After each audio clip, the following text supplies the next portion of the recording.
물이 잘 흘러가지 못하고 이렇게 고이게 되면은 신선도가 떨어지게 됩니다.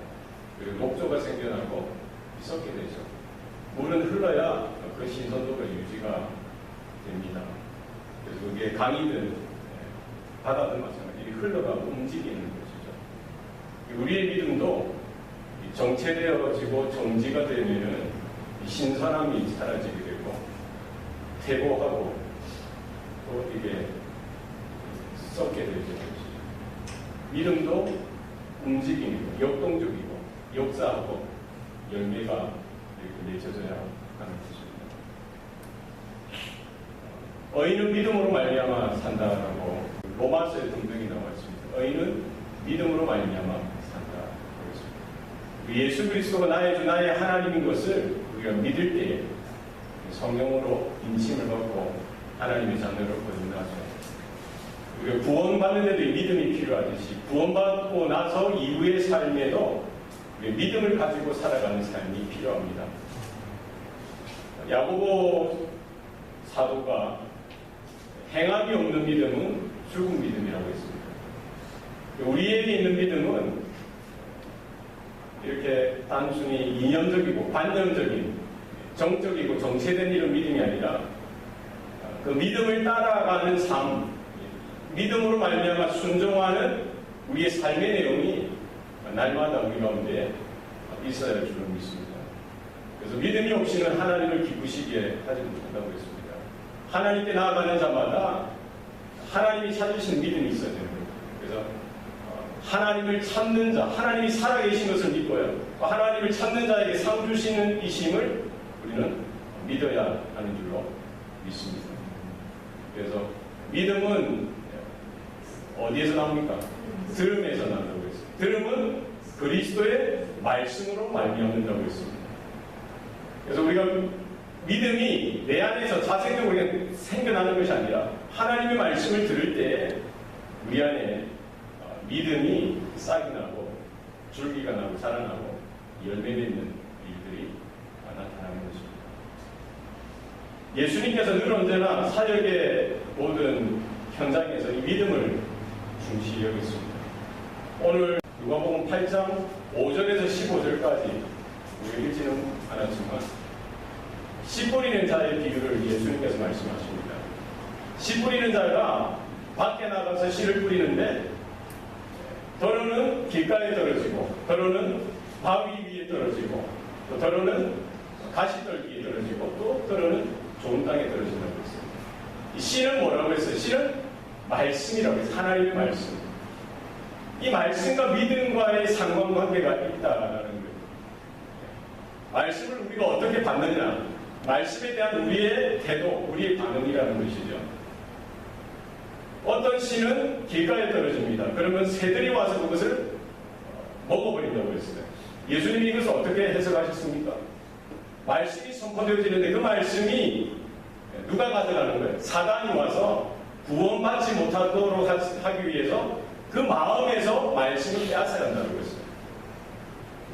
우리가 1년 혹은 그 이상 10년, 20년 신앙생활 하다가 우리가 말씀을 내 마음 안에 잘 심겨지지 아니하면은 누가 빼앗아갑니까? 사단이 빼앗아갑니다. 사단 마귀는 늘 언제나 두루다니면서 말씀이 마음에 제대로 심겨지지 못하고 길가에 던져지던 노예에서 그 말씀을 빼앗아가는 거예요. 혹시나 잘못해서 그 말씀이 그 가운데 삶 가운데 역사할까봐 구원이 나타날까봐 그렇지 못하도록 말씀을 빼앗아가는 거예요. 어떤 씨는 바위 위에 떨어진다고 했어요. 다른 복음서에는 돌밭에 떨어지는 것이죠. 그러면 싹이 나는데 뿌리가 깊지 못함으로 해가 나면은 타서 죽는다고 했어요. 예수님이 어떻게 이것을 해석하셨습니까? 잠시 기쁨으로 말씀을 받으나 뿌리가 없으므로 시련이 닥치면 배반하는 자라고 했어요. 이 뿌리가 뭡니까? 말씀의 뿌리, 믿음의 뿌리, 신앙의 뿌리가 내려지지 않으면 시련이 닥치면은 금방 돌아선다는 거예요. 평상시에는 모릅니다.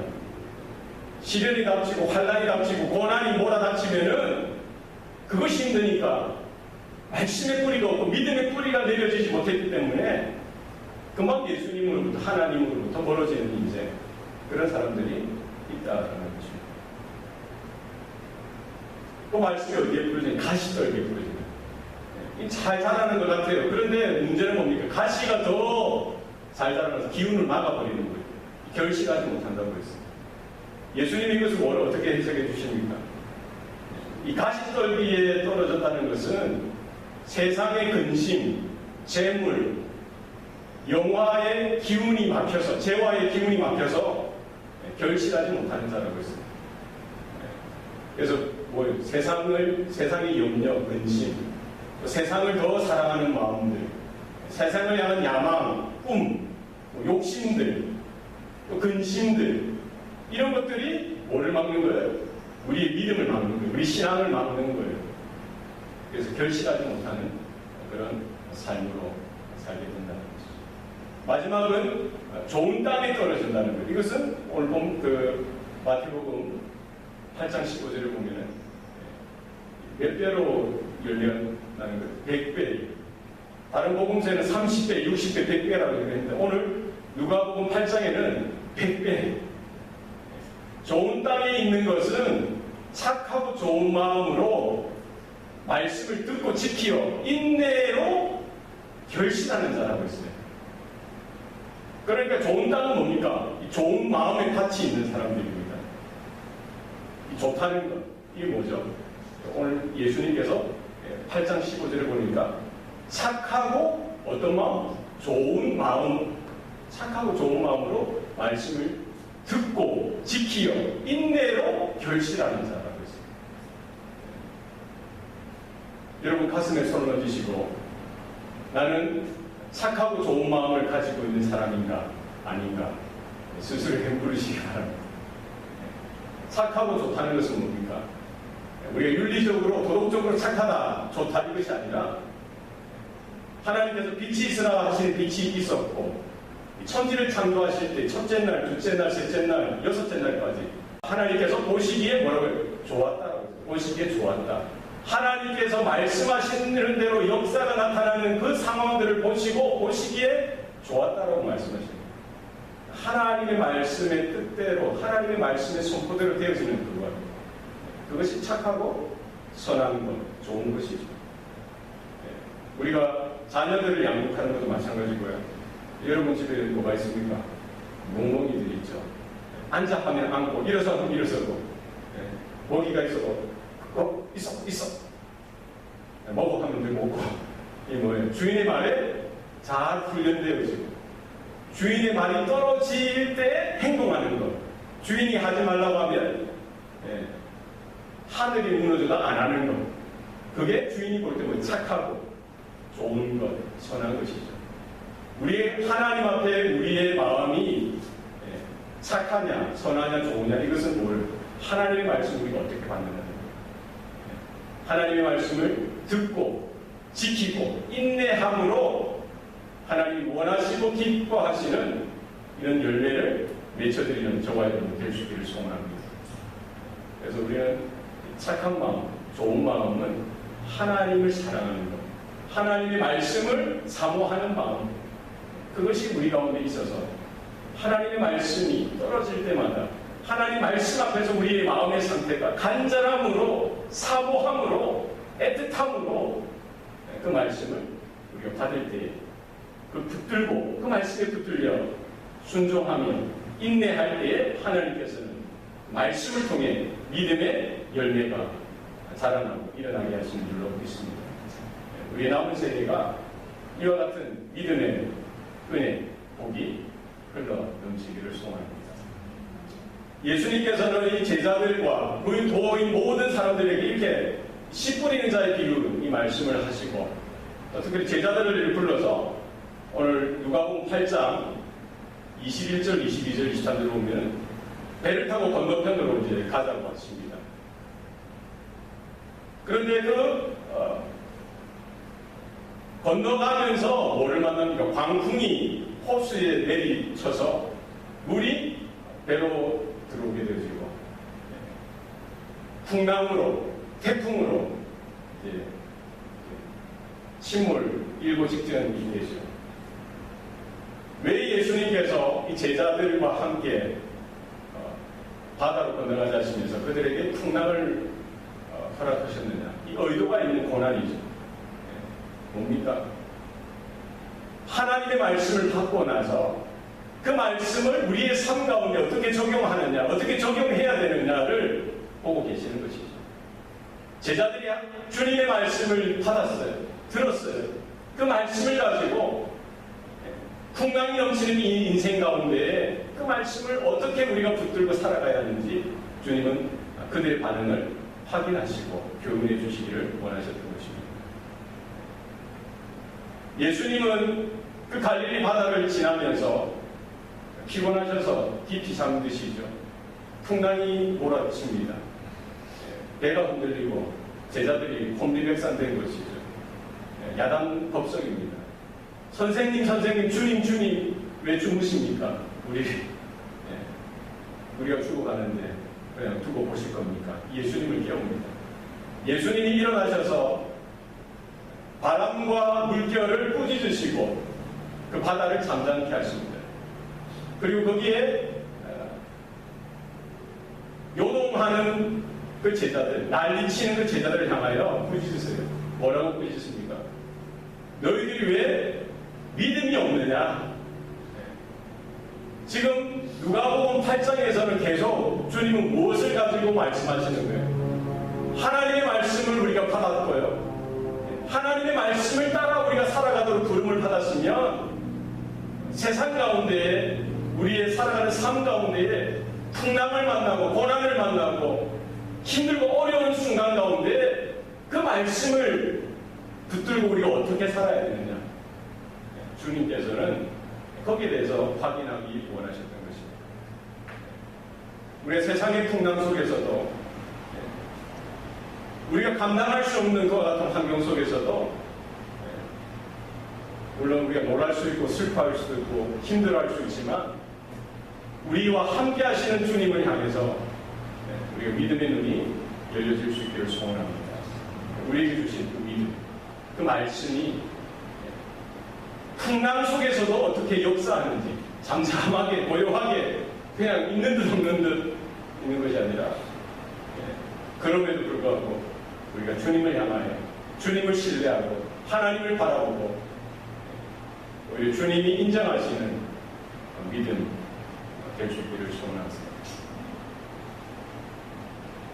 그 초대교회 당시의 제사장들, 서기관들, 바리새인들, 종교 지도자들 하나님의 말씀을 누구보다도 많이 받았던 자들입니다. 그렇지 않습니까? 어려서부터 철저하게 말씀의 교육을 받았던 자들이에요. 그런데 그 종교 지도자들, 그들의 그 마음의 밭은 과연 어떤 부류에 속해 있을 것 같아요? 어떤 부류인 것 같습니까? 지식은 많죠.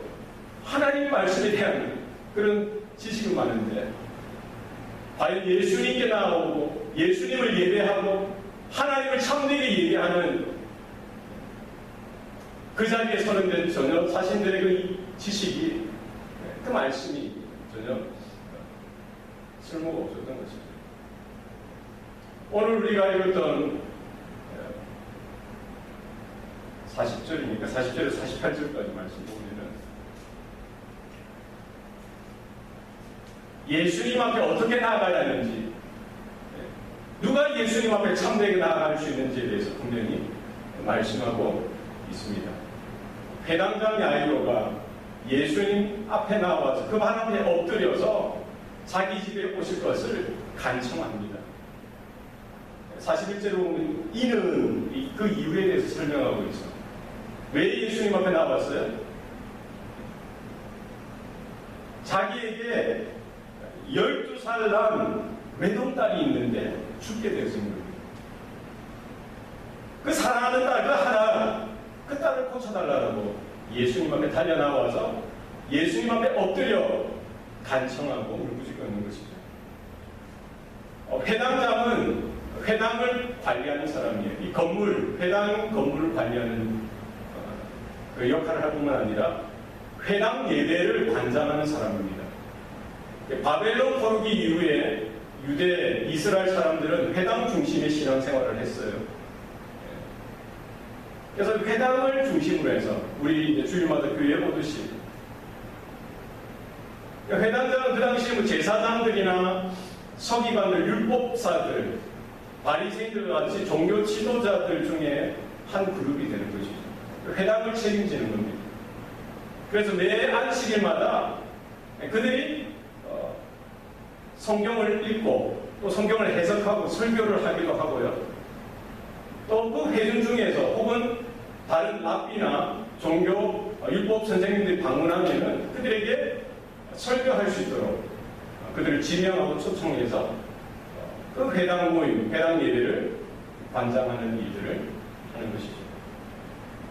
그때 당시에 종교 지도자들, 바리새인들이나 제사장들, 서기관들 하고 예수님과의 관계가 심상치 않은 때였습니다. 예수님을 견제하고 예수님과의 사이에 이런 알력이 있었던 때 그 누구도 예수님을 인정하지 않던 그런 분위기였는데 오늘 본문의 회당장은 자신의 사회적인 지위나 체면이나 자신의 명예나 회당장으로서의 그런 어떤 그런 자신의 그런 쥐고 있는 모든 것들 권한을 다 내려놓고 예수님 앞에 달려나와서 예수님 발 앞에 엎드려서 예수님 저희 집으로 와주세요. 저희 사랑하는 딸을 고쳐주세요. 이렇게 간절히 요청하게 되는 것이죠. 무엇이 이 회당장으로 하여금 예수님 앞으로 나오게 했을까요? 무엇이?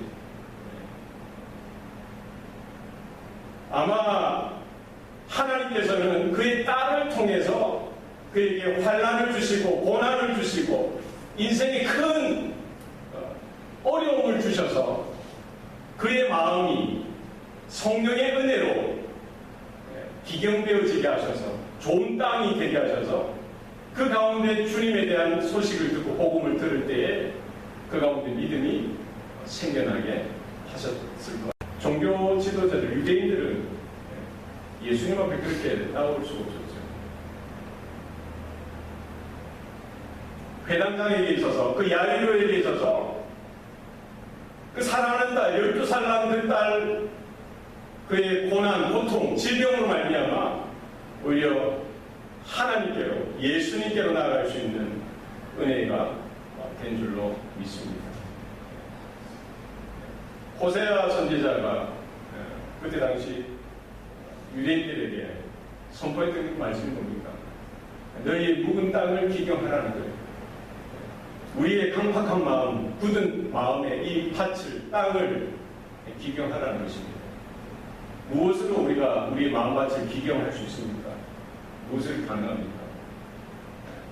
하나님의 은혜가 떨어지고 성령의 은혜가 떨어져서 우리 안에 회개하고 자복하는 하나님의 긍휼을 구하는 그런 마음의 밭이 되어질 때에 우리가 하나님이 찾으시는 좋은 밭, 좋은 땅이 되어질 것이죠.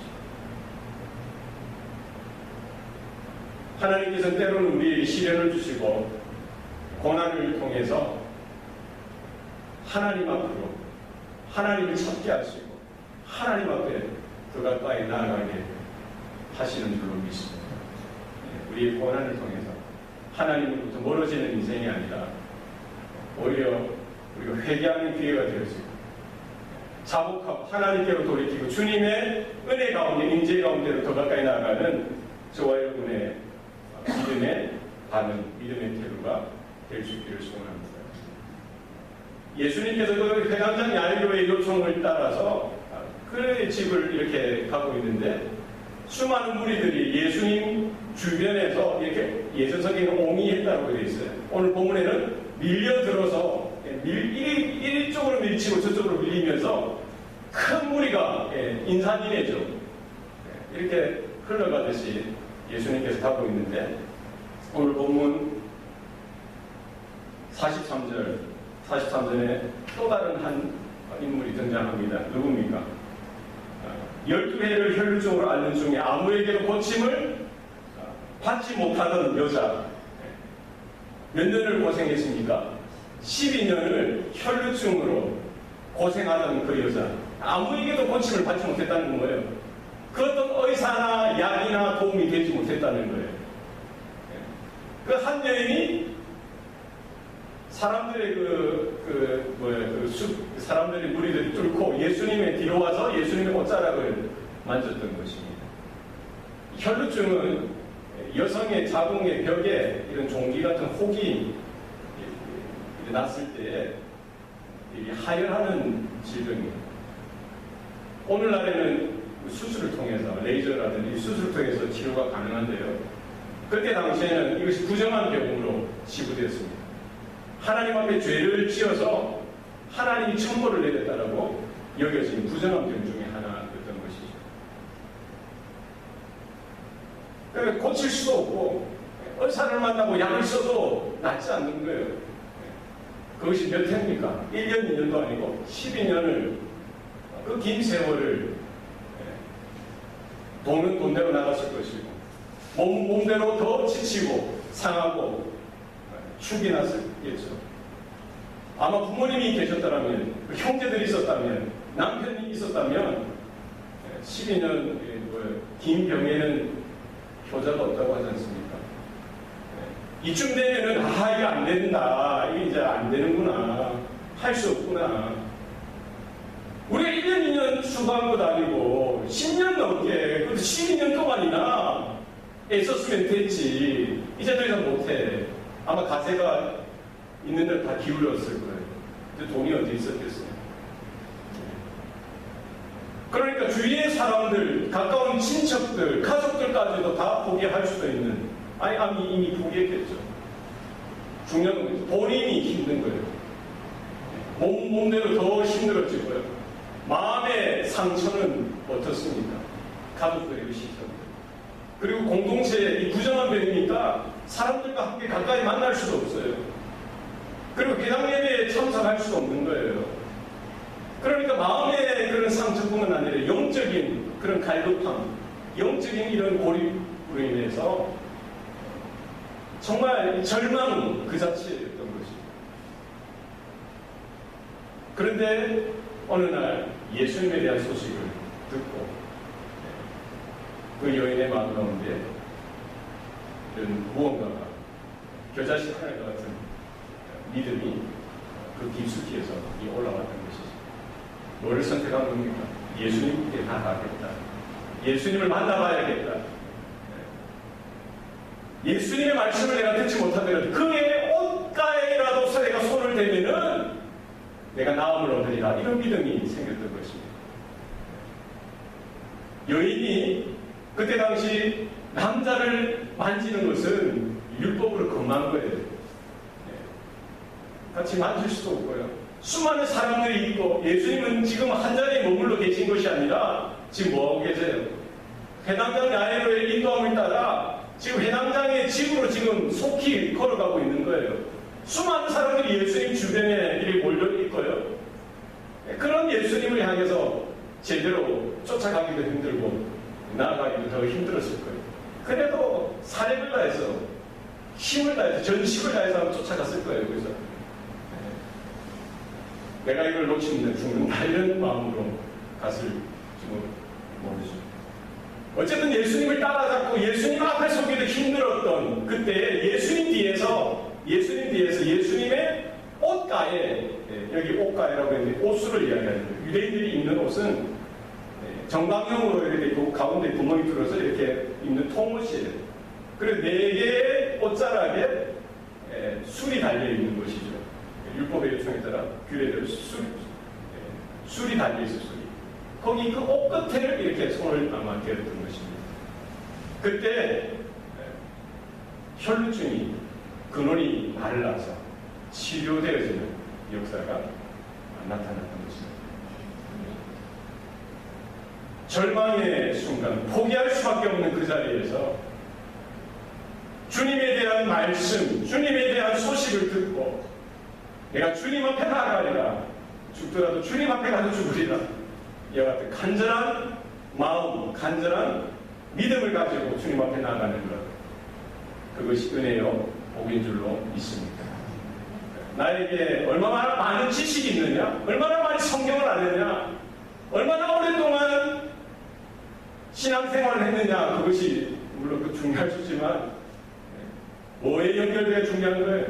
하나님께 나아가는 것, 예수님께 나아가는 것, 예수님 앞에 서는 것, 예수님과의 인격적인 관계, 믿음의 관계에 도움이 되어야 그것이 소중한 것이죠.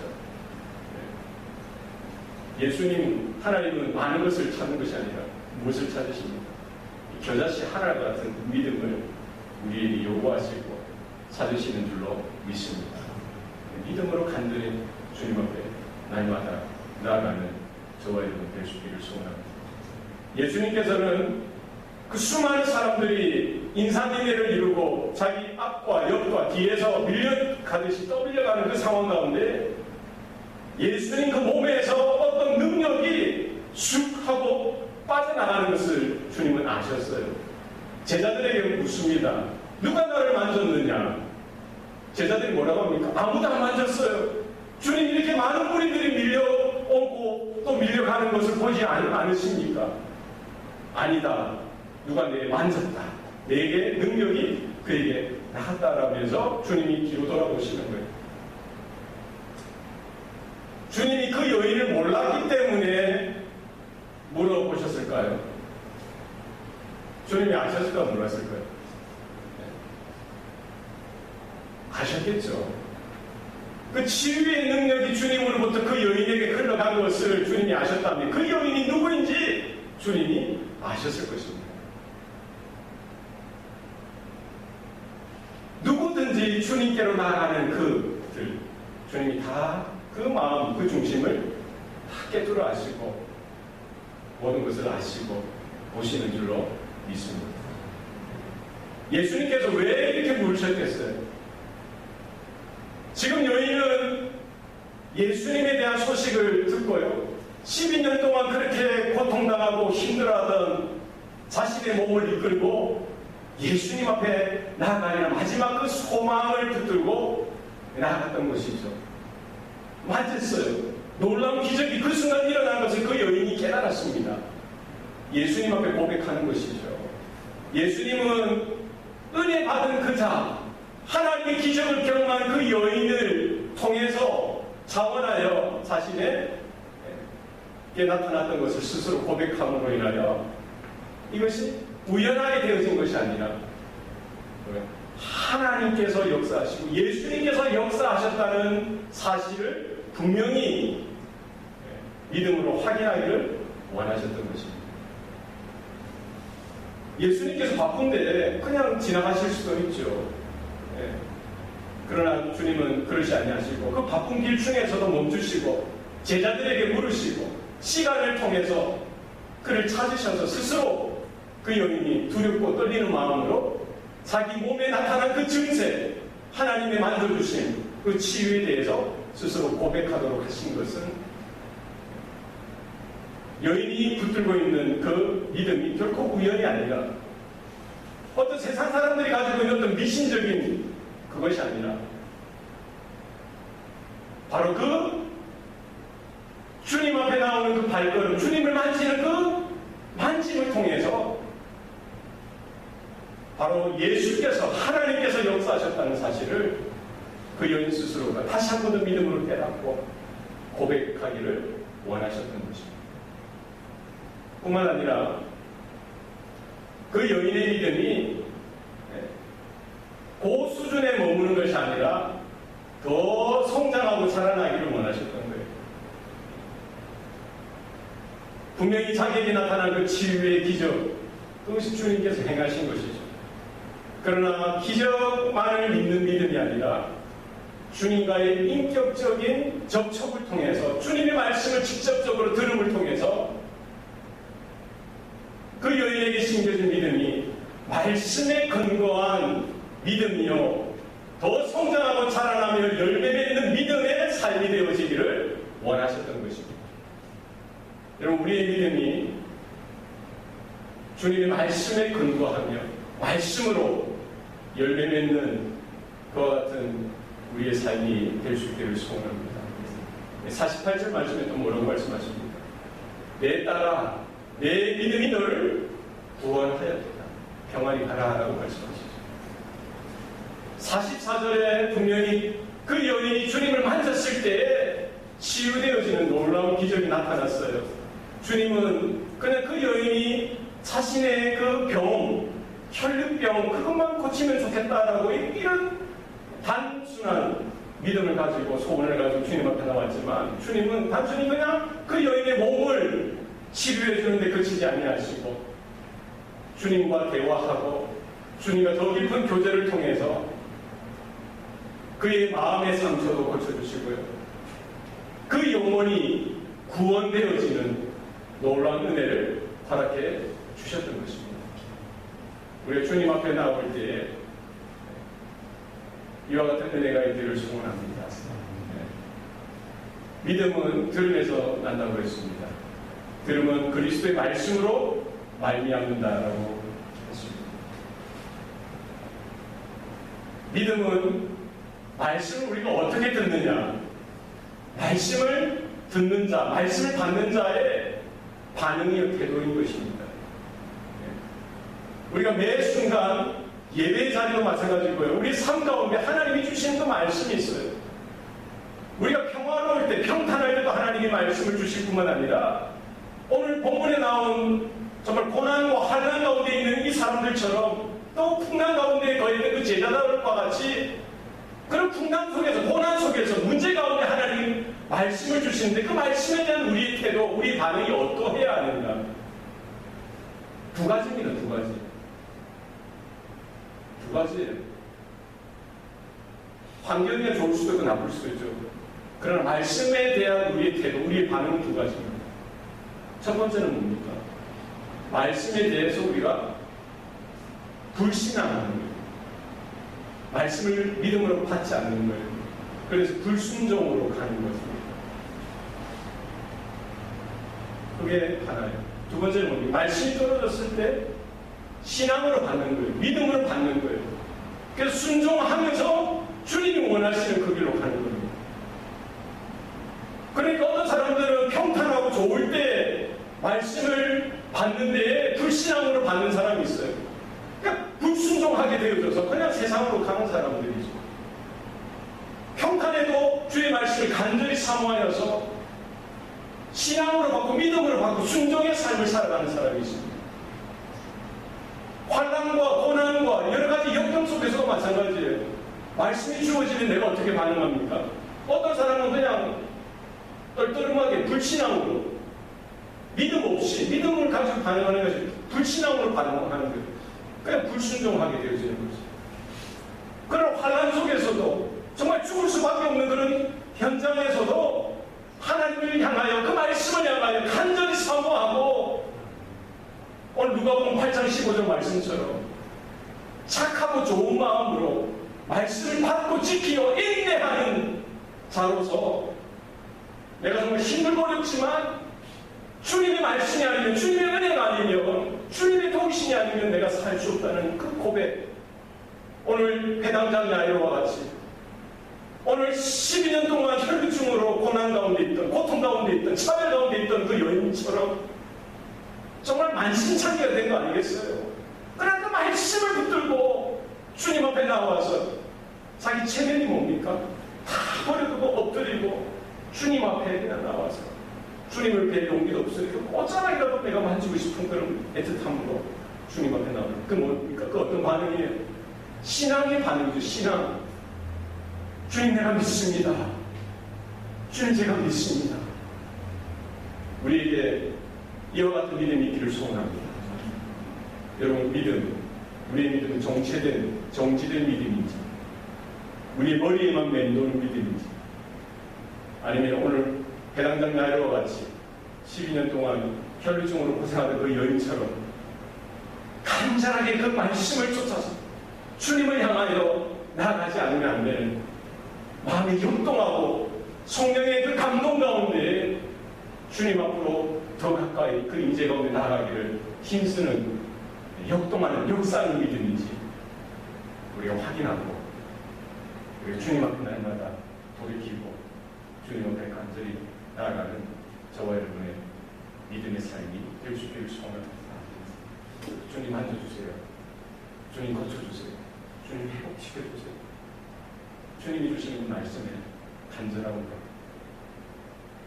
주님이 심겨주신 믿음의 역사를 역동하여 하나님이 찾으시는 좋은 열매로 맺혀지는 저와 여러분의 삶이 될 수 있기를 소원합니다. 기도하시겠습니다. 살아계신 아버지 하나님,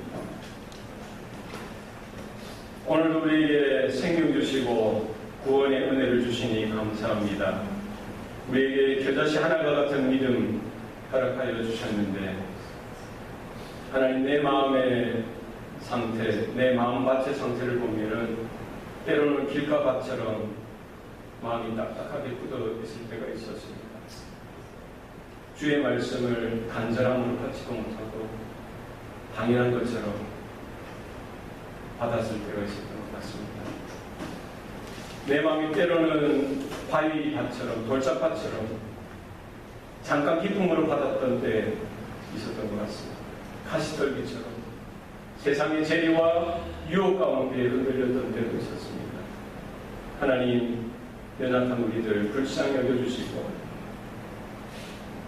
우리의 묵은 땅을 비경할 수 있도록 성령께서 이 시간 만져주시고 주장하여 주시옵소서. 주님께서 주시는 그 말씀 앞에 날마다 우리가 착하고 좋은 마음으로 말씀을 듣고 지키며 인내하여 결실하는 우리의 인생 될 수 있도록 하나님 붙드시고 축복하여 주시옵소서. 환난이 닥치고 고난이 와도 우리가 세상으로 떠밀려가는 것이 아니라 그 속에서 오히려 주님을 향하여 달려가고 주님께 무릎을 꿇고 주님 앞에 온전히 서는 성도들 되게 하여 주시옵소서. 우리 안에 있는 마음의 질병들, 아픔, 상처들, 육신의 고통들 주님 다 아시오니 만져주시사 깨끗하게 회복을 얻게 하여 주시고 우리가 서 있는 모든 가정과 섬기는 자리에서 맺혀지게 하셔서 하나님께 인정받고 하나님이 칭찬하시는 주님께서 찾으시는 그와 같은 믿음의 사람들, 성도들 다 될 수 있도록 축복하시고 붙들어 주시옵소서. 감사드리고 예수님 이름으로 기도합니다. 아멘.